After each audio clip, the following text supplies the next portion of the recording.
Welcome to the People and Performance Podcast, offering tips and expert insights into the strategic capabilities, behaviors, and results needed to grow and sustain employee performance.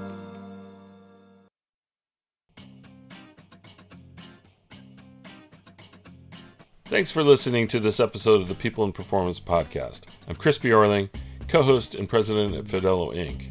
Unfortunately, I was not able to be part of this session, but I look forward to this episode where Bill Banham talks with Joey Price, entrepreneur, CEO at Jumpstart HR, AI, ethics advisory board member at Arena Analytics, and podcasts host / executive producer at the awesome While We Were Working podcast. Listen as Joey shares HR digital transformation strategies and how a digital transformation can accelerate business growth and encourage higher employee performance. Enjoy this conversation Bill had with Joey, and remember to like, comment, and subscribe.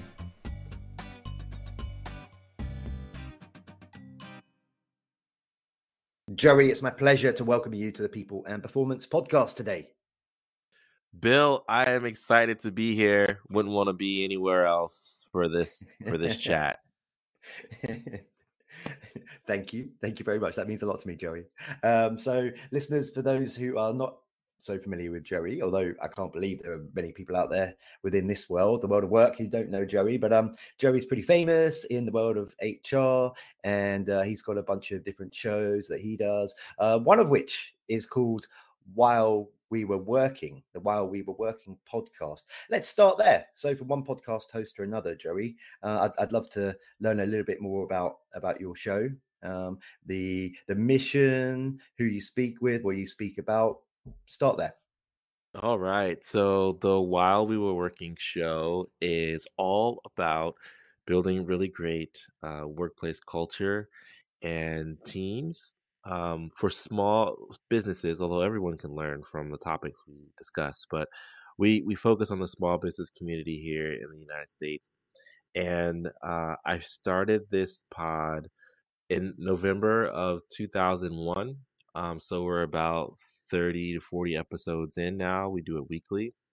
And I started for a few reasons. One is I had a prior podcast that I did for 5 years straight. There's like 292 episodes. It's still up. It's called Business Life and Coffee.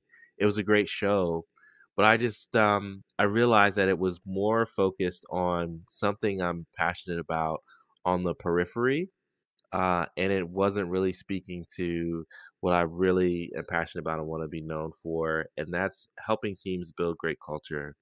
And so I said, life's too short.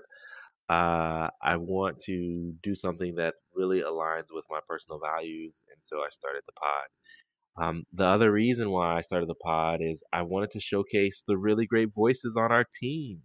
We have a team of experts. One of our values is own your expertise. And so I wanted to highlight the fact that there's more than just Joey behind the scenes. And so I actually co-hosted every week with our consulting practice manager. Her name is Sommer. And it's just a great way for us to talk about recent articles that have been published or things people need to be aware of that they may have missed while they were working. And then our other segment is Consultants Corner, where we tackle topics that we're seeing and sort of our approach and what makes us different and what teams need to know. So you can find it wherever podcasts are consumed. We do our live broadcast exclusively on LinkedIn every Tuesday, 2 p.m. Eastern. But then on that Wednesday, you can find it on the pods. And so go over there, check it out, subscribe, leave a 5-star review. And if you like this show that you're listening to now, you're for sure going to enjoy what we talk about over there. It's everything from office romance to digital transformation to retention strategies, recruiting, anything that a small business needs to know to build better HR. You recently released a video in which you and Sommer discuss the best HR digital transformation strategies. For the conversation covers 4 areas. I'd like you now to take a minute or so on each and tell us about those areas. The first is painless HR digital transformation strategy? Yeah, the thing about HR digital transformation, I think that's unique from other aspects of your business is that it for sure touches every person in your organization. And HR still deals with the unfortunate reality that it's not always top of mind for employees or for leaders in the organization to understand, hey, why do we need to make this investment? And because it's an investment financially, it's an investment of time. You have to learn how to do something new, and then you have to commit to doing this new thing differently for the duration of the tech. And so you want to make sure that as painless as possible because it is such an undertaking. You know, if you're updating your accounting software, that might impact primarily your finance team, or if you're updating, some of your dashboards and metrics, that may be things that are seen at an executive level. But HR tech really is technology for the people, and so you want to make sure that it's a seamless and painless experience. Wonderful, thank you. The next area was the top benefits of going digital. Well, there are many benefits of going digital, and the first being just access. These days, there is a significant investment in the user experience. And so, your goal with deploying new HR tech is that it will make your employee experience better because it will be easier for team members to find answers to their challenges. It'll be easier for employees to get access to information. It'll be easier for your HR teams to navigate their tools. And there should be some automations in play that allow you to do your job more effectively, whether that's on the employee side or the employee or the HR pro side. Um, the other aspect of that that's a benefit is actually security. Many times you will roll out HR tech and you'll have the benefit of two-factor authorization or some other means of protecting your data, which, as we all are seeing in these spaces now, cybersecurity is an important aspect of protecting our business. I also, encourage people to have cybersecurity insurance on their businesses, and deploying the right tool will allow you to protect your data. And then I think the other one for the CFOs listening is just the ROI of having a technology do work for you that you may have previously committed labor hours to. And that calculation is always different in every organization.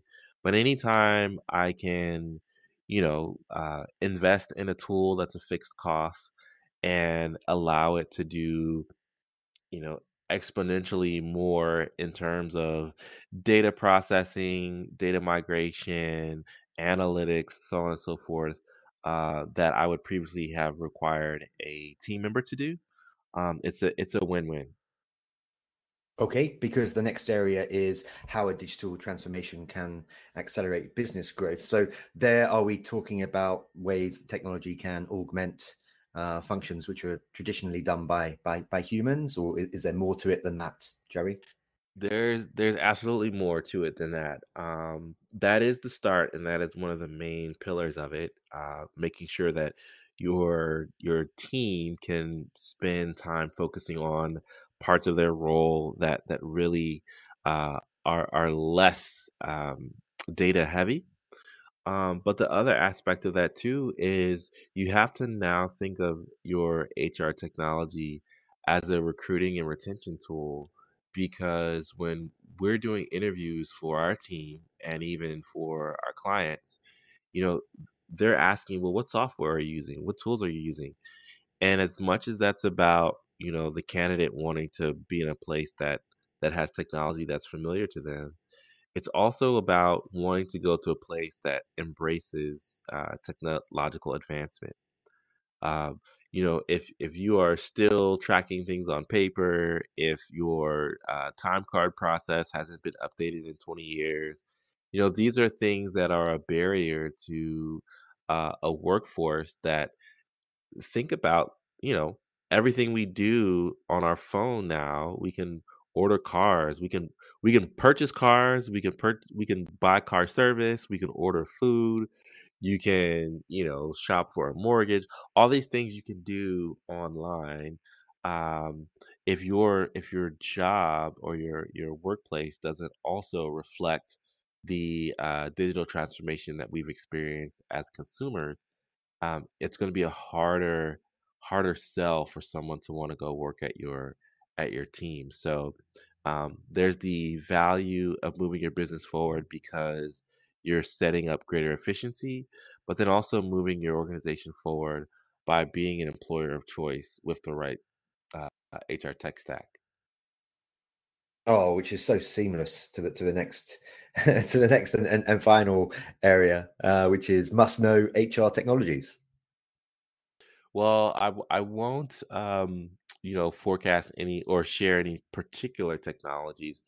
But I do think it's important that you look at all of the pillars of your HR operations, and find ways to plug tech in. So that's everything from recruiting, which would be an applicant tracking system, or your onboarding experience, which could be an onboarding tool or your payroll software.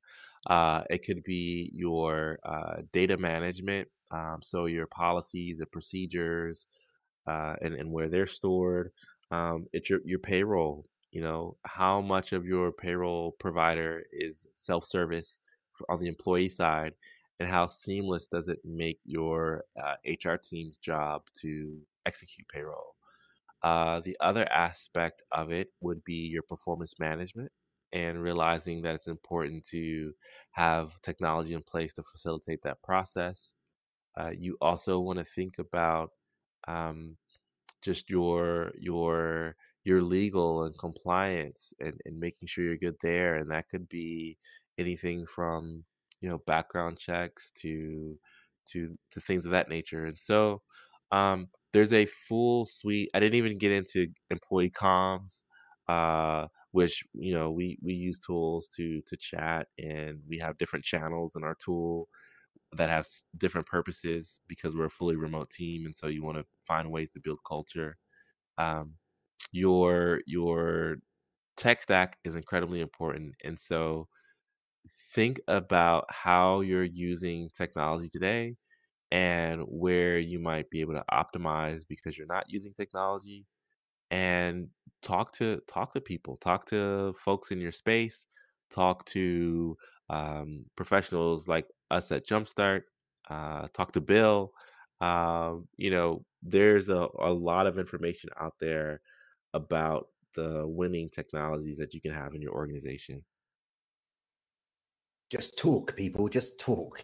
Okay, next couple of questions here for you are questions that we ask of all of our guests, Joey. The first of those two is: can you share one piece of advice or maybe some direction that you were given by a mentor, a leader, or perhaps a colleague that inspired you to perform at a higher level in your career?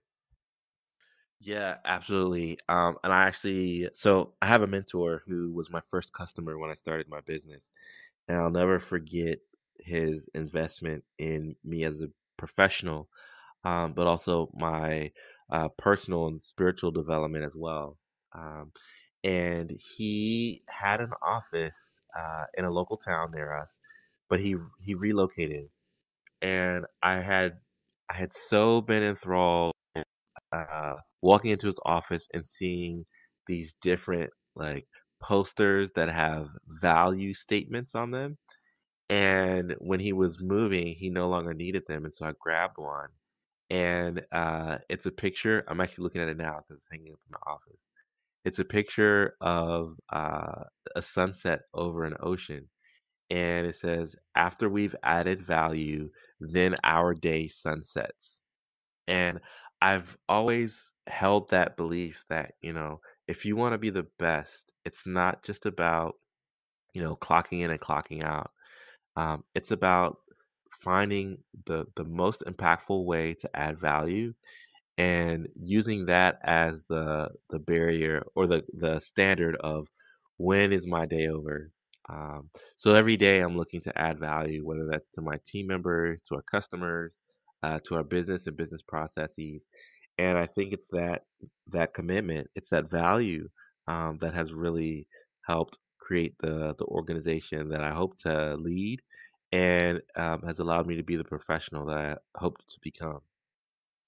Okay, I love that answer, Joey. I would just add though, it's okay to give yourself a bit of space and occasionally have a Netflix and chill day as well, Oh right? yeah. So Yeah. And listen, I have those too. Because value and value isn't always about what you do for others. It's also how you take care of yourself too. So to that point, self-care days are important. My wife, she's actually home today, on a self-care day. But for me, it's vacations, it's getting a massage, it's spending time with my kids, it's going on walks, it's hopping off of Zoom calls and then going to my garden to pull out weeds. Like it's all these sorts of things that add personal value to me that allow me to fill my cup so that I can fill others. it sounds like you and I have got a lot of things in common when it comes to ways that we switch off, we put our mental presence somewhere else for a bit. I love, for example, doing a bit of gardening, putting up a few weeds. Nothing wrong with that whatsoever. Yeah. Um, okay, next question. Again, one we ask of all of our guests, and your answer could be one word, or it could Okay. be it could be a couple of minutes. Who knows? But the question is as follows: from a culture and people processes perspective, what does a high performing company mean to you? Community. It means community, and what I mean by that is when and so organizations can be high performing in a healthy way and in an unhealthy way. But I think healthy high performance has a sense of community where everyone is in sync with the purpose of the organization and the role that they play in carrying out that mission. And so, high performing teams that do so in a healthy way, they have community. Everyone has a sense of belonging, and that makes it harder for them to leave the organization or want to leave the organization because they feel so deeply committed to what it is that they're building. This is exactly why we invited you on the show, because you say clever and inspiring things. Love it, Joey. Love it. And just finally, for today, sir, how can our listeners learn more about and connect with you? So maybe LinkedIn, maybe you want to share your email address, whatever that looks like. How can they learn more about Jumpstart HR? And of course, how can they check out the While We Were Working podcast? Yes, Bill, thanks so much for having me on this show. It's always great to chat with you. You've got such a great presence on the mic and made me feel at home. So, for those who want to continue the conversation with me, I'd love to connect with you personally over on my LinkedIn, and that's linkedin.com/n/Joey V. Price. And there is a great place to catch updates, our live show every week, as I mentioned, and just to track what's going on with Jumpstart. My social handles are all Joey V Price HR in other places. My website, if you're looking to do business with us, and I should mention we are a certified minority business enterprise. So if your organization has a supplier diversity portal and work with brands who are certified, we are. You can jump over to jumpstart-hr.com to learn more about our business. And then to learn more about the podcast, you can check us out just typing in any of your podcast browsers while we were working. And then you can also go to our website, whilewewereworking.com. That was pretty comprehensive. If you can't find Joey after that, listeners, then there's something going on. Hey, Joey, that just leaves me to say for today, I love having conversations with you, buddy. You've got such wonderful energy, and the things that you share are so authentic that I enjoy any opportunity I get to have a chat with you. But for today, thank you very much for being my guest. Bill, it's been a pleasure. Thank you so much. And thank you, listener, for joining us in this conversation. Thank you for listening to this episode of the People in Performance podcast. Follow us on social media and remember to subscribe.